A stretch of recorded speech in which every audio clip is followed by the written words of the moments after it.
Guys, Okay. leg piece. Leg piece, guys.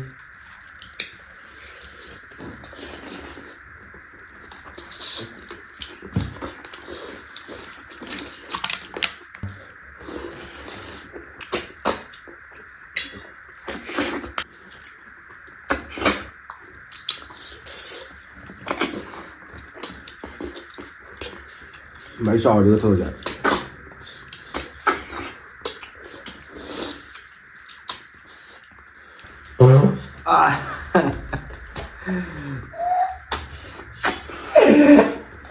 Ê coi dương đó.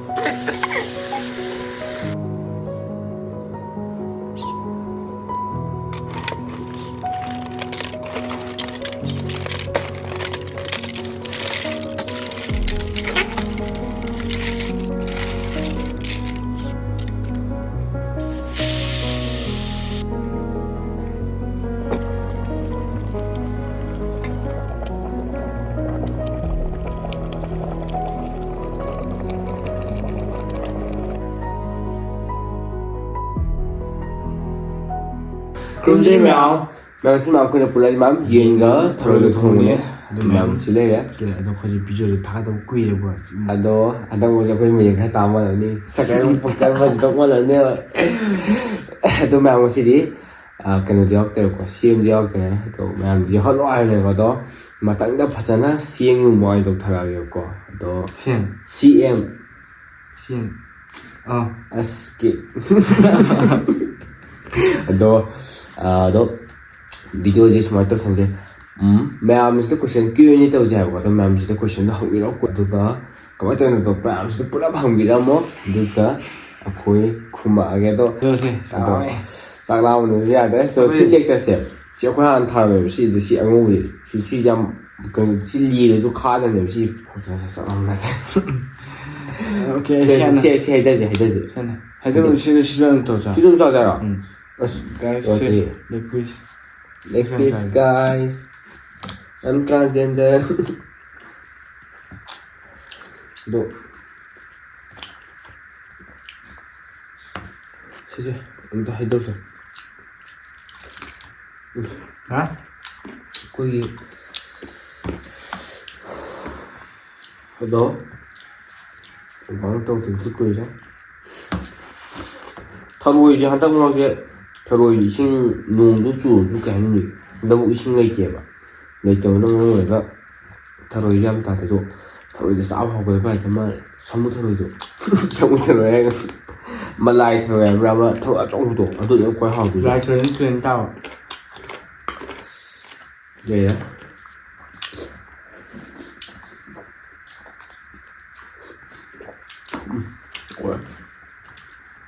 Người giá rồi bao giờ? Hả? Về. Bia. Small mà phải.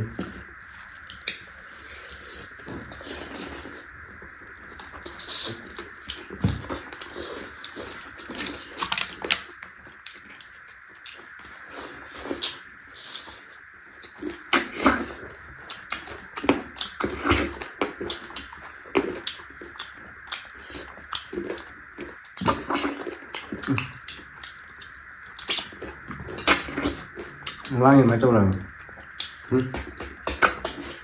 con rất trong rồi tôi không đẹp chỉ thay đổi chứ mà sao con thì có khả năng cũng tôi mà đâu sau đó là hấp bôi cái thằng làm tung mà sao con thì hấp được giúp gì hấp được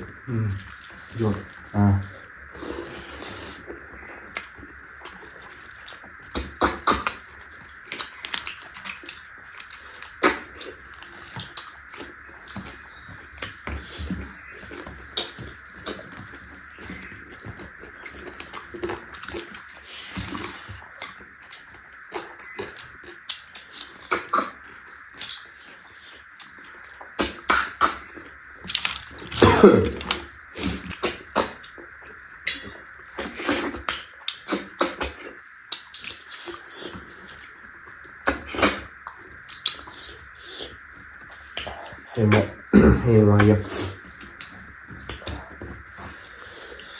vô nó quỳ hả 그리고 란 또도 hơi tốt tốt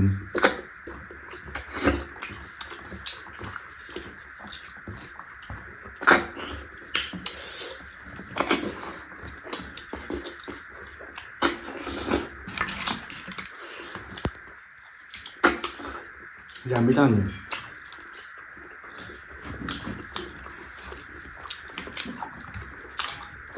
ra bà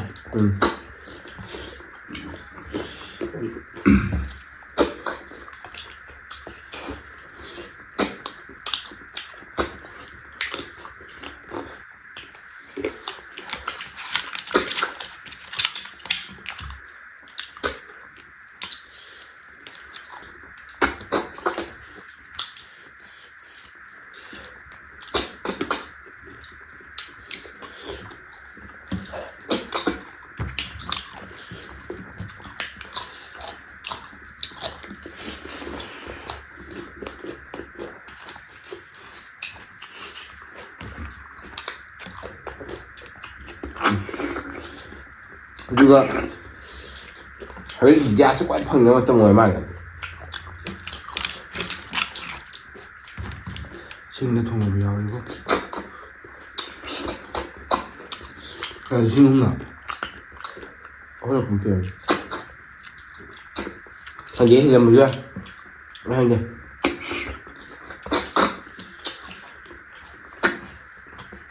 거기 좀 말하면 뭐 도시인데 또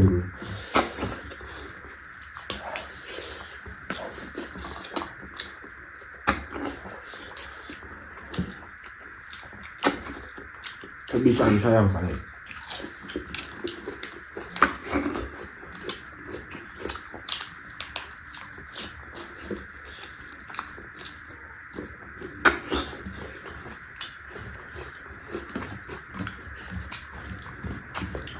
làm biết tan đến không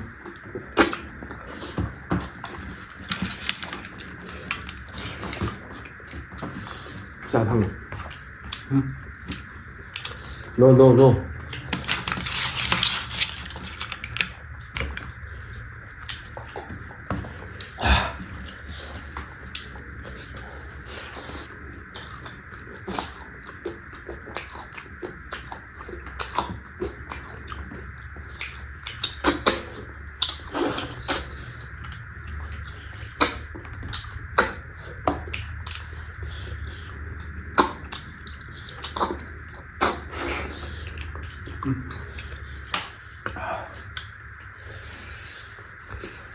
mang xuống càng bợ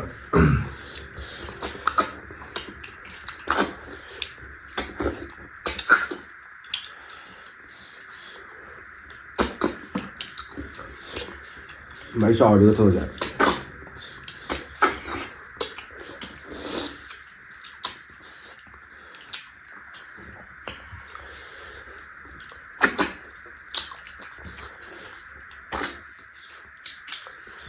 cô bông cần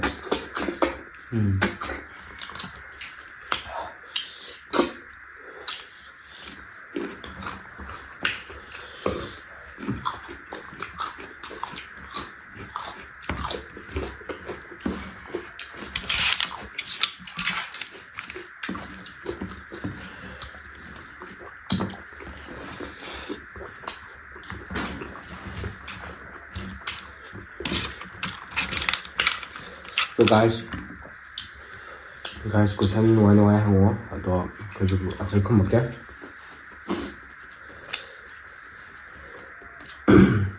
sao lại tạo quỷ với cái này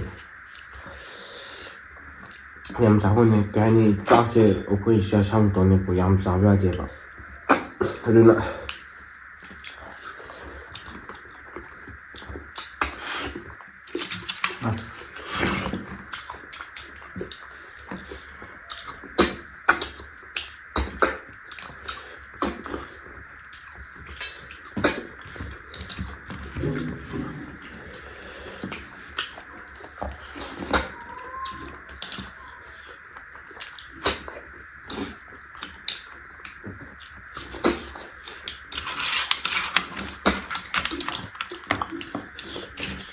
anh nhàn chú bà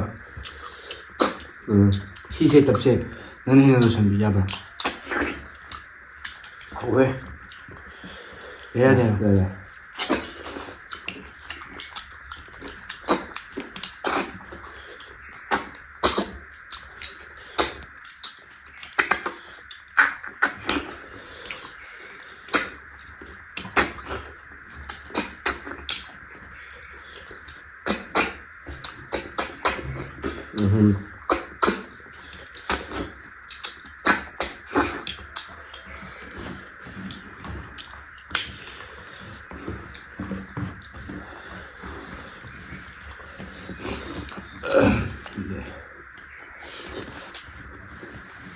rồi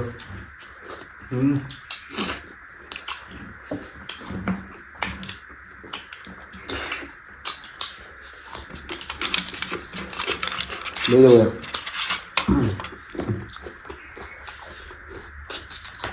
xí như mà sao vậy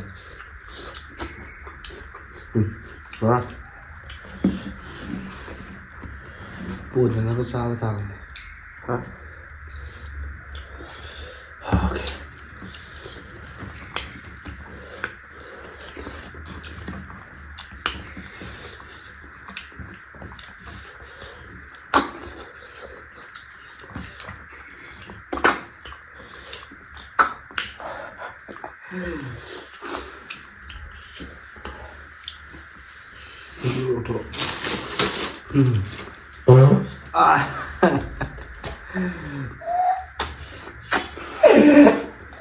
ai coi chứ nha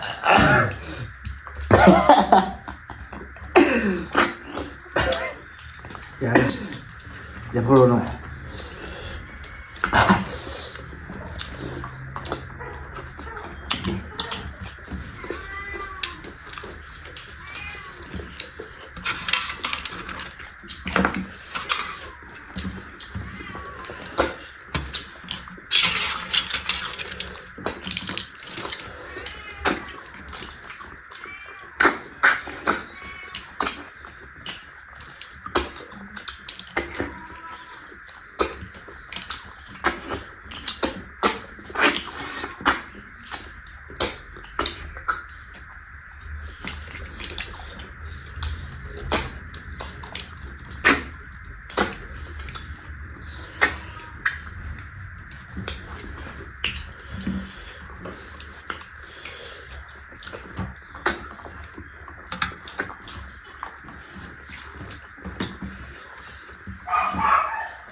nâng cao này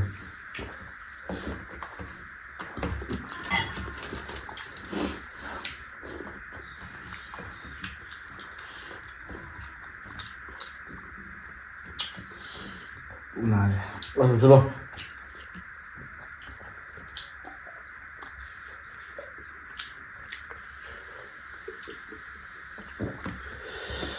Đấy.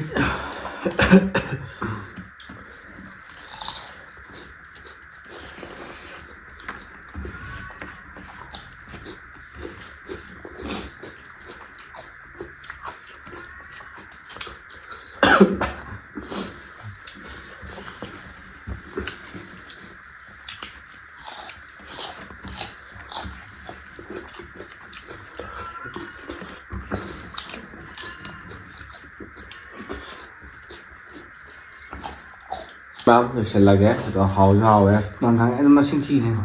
Ê, tôi rồi đây. Nó ngầm mà ai am there.